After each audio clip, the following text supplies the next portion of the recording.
Om Swastiastu pemirsa Bali TV, dimanapun Anda berada kembali Bali Post Talk ya, menjumpai Anda tentu saja bersama saya Nyoman Winata, redaktur pelaksana harian Bali Post. Kita dalam episode kali ini akan berbicara tentang hari ulang tahun Kota Denpasar yang ke-236, apa saja yang sudah menjadi prestasi dan persoalan-persoalan krusial yang mungkin masih menjadi semacam ganjalan ya, bagi kemajuan Kota Denpasar. Sebenarnya sudah dirayakan di Februari yang lalu 236 tahun ini, tapi tetap menarik untuk kita bahas karena harus kita akui Kota Denpasar memiliki sejumlah persoalan yang belum bisa diselesaikan hingga hari ini. Saya akan mewawancarai pengamat tata ruang Prof. Putu Rumawan Salain. Kita sapa dulu narasumber kita. Om Swastiastu, Prof. Om Swastiastu, Swastiastu juga para pemirsa ya. Gimana kabar, sehat ya, Prof ya? Astung karen ya. Kita bicara tentang kota Ya. Denpasar yang ke-236. Ya cukup tua lah dari segi usia gitu, Prof ya. Tapi kalau kita melihat Kota Denpasar perkembangannya sejauh ini, kalau dari pengamat tata ruang ini gimana, Prof, melihatnya? Ya, terima kasih. Kita apresiasi dulu bahwa pemerintah Kota Denpasar sepanjang tahun sehingga di puncak acara ulang tahun yang ke-236 sudah menorehkan berbagai prestasi. Jadi prestasi-prestasi yang diraih merupakan kelanjutan daripada prestasi-prestasi daripada pemerintahan sebelumnya ataupun oleh wali kota sebelumnya secara signifikan menunjukkan perubahan, perkembangan dan tentu problematik yang juga tidak artinya habis-habisnya, tentu ada saja. Karena apa? Karena kita harus sadari bahwa Kota Denpasar yang menjadi barometer bagi kota provinsi dan pusat ibu kota provinsi dan Kota Denpasar sudah tidak lagi menjadi sebuah kota yang berfungsi tunggal, tetapi memiliki fungsi ganda atau katakan fungsi berlapis-lapis, baik sebagai fungsi kota perdagangan, baik kota pusat pendidikan, kesehatan, pariwisata dan yang lain-lainnya, sehingga dengan demikian Denpasar kini setelah 236 tahun dia tumbuh menjadi sebuah kota yang menjelang metropolitan, karena kalau sudah 1 juta penduduknya dia akan menjadi kota metropolitan. Tetapi sebelum dia menjadi kota metropolitan tunggal, dia sudah menjadi kota semi metropolitan ketika Sarbagita digantikan menjadi salah satu gabung, sehingga dengan demikian pelajaran ini menjadi menarik dan akhirnya kita dapatkan Denpasar ini menjadi sebuah kota yang multi etnik plural. Jadi kita sangat menikmati keberagaman yang ada di Kota Denpasar ini karena lebih daripada 700.000 berdasarkan statistik. Dan yang berbeda dengan pendapat yang data yang berbeda lagi menyebutkan ada 900.000 di atas wilayah yang luasnya hanya 127,78 km persegi. Jadi betapa sesaknya kita lihat hidup di Kota Denpasar untuk meraih rezeki, meraih kesehatan, meraihkan kenikmatan rekreasi dan yang lain-lainnya. Karena kalau diambil rata-ratanya sekitar 5.770 jiwa per kilometer persegi. Ya, padat sekali ini, karena ini sudah di luar standar. Jadi kalau standar UNESCO dipakai udah berlipat-lipat melampaui standar ini. Dan kalau dilihat lagi di Denpasar Barat sudah mencapai hampir 7.000 Per kilometer. Denpasar Barat terpadat di sini. Oleh karena itu akan berpengaruh kepada resapan air, akan berpengaruh kepada pemanasan mikroklimatnya, akan berpengaruh juga kepada luaran daripada hidup kita sehari-hari berupa sampah, lalu berakibat juga kepada kemacetan dan lain-lain karena mudah dan murah serta industri-industri otomotif selalu membuat produk baru dan selalu laku, dan kita juga tidak mewaspadai ketika menyambut semangat green ini. Semua mengarahkan untuk menggunakan listrik, dikasih diskon khusus, dan artinya itu secara tidak langsung kita akan menambah jumlah kendaraan dan pengguna. Itu baru macet lagi, Pak. Yang ini akan berakibat pasti pada macet.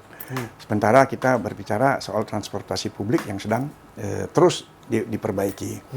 Nah, dari permasalahan-permasalahan singkat yang seperti itu, kita masih juga menemukan problematik yang lain bahwa pertumbuhan ekonomi, ini pertumbuhan ekonomi jadi menarik karena Denpasar yang kecil, sumber-sumber daya pertumbuhan ekonomi yang tidak begitu banyak, tetapi pergerakannya itu meningkat dengan baik sehingga mencapai 5,06%. Jadi PDRB-nya 5,0%, jadi bagus sekali. Jadi menaik drastis dibanding tahun 2021 yang mencapai minus 0,9 minus pada waktu itu karena COVID. COVID. Jadi ini ada harapan yang akan lebih meningkat di tahun-tahun mendatang jika saja situasi stabil atau apalagi kalau meningkat lebih baik. Kemudian pengangguran juga mulai menurun dari angka 7,02% di tahun 2021 menjadi 5,08% di 2022. Ini juga sebabnya banyak orang mencari kesempatan kerja ke Kota Denpasar. Makin banyak orang yang urbanisasi ke. Iya, jadi komuter ada, yang urban ada, sehingga dengan demikian sewa tanah menjadi mahal, menjadi sulit, sewa rumah juga begitu, sehingga akhirnya kepadatan tentu akan bertingkat. Indeks pembangunan manusia pada tahun 2022 menjadi 84,03, meningkat dengan meyakinkan di tahun 2022 menjadi 84,32. Lebih tinggi dari pencapaian IPM provinsi.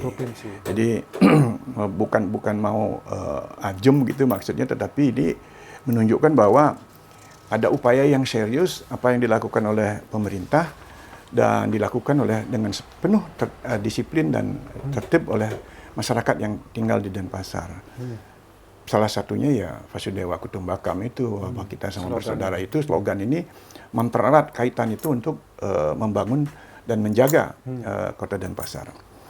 Kemudian kepuasan masyarakat, seluruh perangkat daerah maupun desa dan kelurahan meningkat dari 86,30 termasuk baik namanya tahun 2021 meningkat menjadi 88,77 di tahun 2022. Artinya ini survei menyatakan seperti itu. Mudah-mudahan terus meningkat. Bukan berarti tidak ada keluhan. Nah, paling tidak keluhan yang terjadi secara spot di beberapa tempat soal masih ada tercecernya sampah misalkan. Kan ini kepuasan ini daripada masyarakat. Kedua, pasokan air minum. Harus kita akui karena dari survei yang saya dapatkan dari diskusi, tingkat kebocoran masih cukup tinggi untuk Denpasar. Yang kedua, kita butuh reservoir lagi pembantu untuk meratakan dan menstabilkan aliran air. Ini butuh dana. Dan ini skemanya sudah dikerjakan oleh PDAM. Pemerintah sudah menyetujuinya. Tinggal sekarang menunggu eksekusinya. Di beberapa hal yang lain lagi kita lihat bahwa beautifikasi kota sudah mulai dilakukan dengan katakan cermat lah, walaupun mungkin belum merata. Ada jalan yang diperbaiki, ada lampu jalan yang diperbaiki, lalu ada beberapa patung, ada taman. Namun sayang sudah disadari dengan penuh keindahan yang terjadi di beberapa arsitektur kota ini diganggu oleh listrik kabel. Dan ini kita berharap bahwa segera proyek ducting ini terrealisasi karena tempo hari gagal karena satu dan lain hal, sedang diulang lagi untuk segera menjadi ducting, sehingga dengan demikian kabel tidak lagi. Itu kabel listrik sama kabel-kabel internet itu, Prof? Iya, termasuk itu. Ya, sangat mengganggu. Kabel internet sekarang sangat mengganggu sekali, Prof. Iya, termasuk tower dan yang lainnya nanti juga akan ada upaya-upaya penertiban lah kita katakan begitu untuk beautifikasi kota itu. Nah, inilah yang kemudian kita harapkan menjadi bagian penting. Bahkan sebenarnya kan ada 4 poin yang ingin dipercepat oleh Pak Wali Kota sampai masa jabatan beliau berakhir. Yang pertama soal inflasi, yang kedua soal stunting, yang ketiga soal kemiskinan. Jadi ini akan segera diupayakan menjadi sebuah proses yang bisa meningkatkan kesejahteraan masyarakat. Jadi itulah hal-hal yang saya katakan dari problem-problem yang terjadi itu atau masalah-masalah yang ditemui. Tetapi kita juga harus memberi apresiasi tinggi kepada pemerintah karena selama tahun 2023 ini telah menggariskan ada 16 sasaran strategis. Jadi untuk percepatan pencapaian pembangunan sesuai dengan perencanaan karena pembangunan ini semua kan dirancang, ada programnya, ada kegiatan, ada pembiayaannya dan ada katakan dinas-dinas atau OPD-OPD yang mengeksekusinya. Itu 16 itu sasaran strategisnya berbagai hal, banyak sekali, mungkin tidak perlu saya uraikan, tapi yang jelas bahwa begitu secara sistematik dan terstruktur dirancang, mudah-mudahan tidak ada hambatan, dan ini kan berkat kepiawaian tim-tim perancang yang ada di dinas timnya Pak Wali Kota yang dikoordinir oleh Bapeda. Jadi sudah terbukti bahwa apa yang dirancang itu mencapai target dan diberikan penghargaan oleh pemerintah. Setidaknya ada 36 penghargaan yang sudah diterima tahun kemarin. Pusat, jadi di pemerintah pusat dengan berbagai institusi yang menyampaikannya. Sehingga dengan demikian sekali lagi saya kira sudah di dalam track yang benar bahwa problem yang terjadi itu kan tidak bisa kita hindari karena memang ada alam, ada pertumbuhan penduduk, lalu ada hal-hal yang di luar kemampuan kita. Kemarin juga Pak Wali Kota sudah menyampaikan ada persoalan yang cukup krusial yang belum bisa dituntaskan, itu masalah sampah. Tapi ini on the track juga, Prof. Kalau mau diselesaikan atau gimana, Prof? Atau akan menjadi masalah abadi nih kalau menurut Prof? Masalah sampah di Denpasar ini. Masalah sampah ini sebenarnya sudah masalah nasional ya. Tidak hanya di Denpasar berarti, Prof ya? Tidak hanya Denpasar. Jadi itu problem di kota-kota besar. Problem kota-kota besar dan di kota-kota besar lalu bermasalah lah kita, sehingga dengan demikian itu berharap nanti akan ada slogan yang zero waste and zero energy. Ini yang menjadi bagian penting dari pemerintah atau program nasional yang akan dikumandangkan pada tahun berikutnya, sehingga 2050 itu zero energy itu dan zero sampah itu akan lebih terrealisasi lah. Padahal sebenarnya target sampah zero waste itu 2025 sebenarnya tempo hari, tapi terus digandeng dan seterusnya. Saya kan kebetulan baru saja kemarin pulang dari penyerahan penghargaan Adipura, bahwa kita lihat berbagai kota, pertama klasifikasinya digariskan atas dasar kota besar, kota sedang, kota kecil, dan berbagai kota besar dan yang kecil sedang itu termasuk metropolitan bertanding atau katakan berkontestasi di sana, lalu melalui berbagai strategi yang sekarang ini banyak hal yang dilakukan oleh institusi khususnya yang berkaitan dengan Kementerian Hutanan dan Lingkungan Hidup yang soal persampahan, dan ini peraturannya selalu dievaluasi setiap tahun. Dan ternyata kemarin ini dinyatakan ada beberapa kota baik besar, sedang dan kecil yang gagal mendapatkan penghargaan Adipura karena persyaratan TPA-nya. Denpasar gagal mendapatkan Adipura karena persoalan TPA. TPA gagalnya Denpasar dan kota-kota lain di Bali itu kan karena memiliki problem terbakarnya TPA. TPA yang terbakar, Prof ya? Jadi kalau TPA-nya tidak dapat ditangani dalam waktu tertentu, itu boleh dibilang tidak dapat didiskualifikasi. Tapi kalau dari penilaian yang lain, unsur penilaian lain, Denpasar sebenarnya masuk, Prof? Dari penilaian lain akhirnya ikut gugur karena itu istilahnya kunci. The main penilaian utamanya ada di titik itu. Wajib sanitary landfill itu. Sebenarnya kita kan sampah ini sudah dari beberapa G20 dan yang lain itu. Sayang eksekusinya kok belum saja. Jika eksekusinya terjadi mungkin tidak terjadi kebakaran, dan saya yakin Denpasar akan dapat sebenarnya. Karena problem itulah. Dulu pernah problem karena sapi di TPA, yang sekarang karena terbakar. Dan diketahui tahun ini kemarin 31 kota di seluruh Indonesia Terbakar, mengalami terbakar, dan itu semua yang mengalami itu di-delete kecuali yang memang bisa diatasi dalam waktu singkat gitu ya. Oke. Ya, Dan hanya 5 kota yang bisa mendapat kencana. Jadi seperti Surabaya. Mungkin perlu belajar kita ke Surabaya. Surabaya. Nggak usah jauh-jauh sampai ke Korea tapi belajar sampai Surabaya. Ternyata di Surabaya sudah bagus ya, Pak? Sudah bagus ya. Saya sudah beberapa kali melakukan tugas ke sana untuk belajar. Dan itu bisa ditiru di Denpasar? Bisa, dan itu mungkin, mohon maaf, biayanya tidak semahal kalau kita membawa investor lain, karena biasanya investor lain itu datang kan kayak pedagang dia menjual alat. Kalau ini bisa kita contoh produk mesinnya dan lain-lainnya bisa, dan sangat sederhana saya lihat itu. Dan yang di Benowo itu bisa menghasilkan listrik 10 megawatt untuk ya.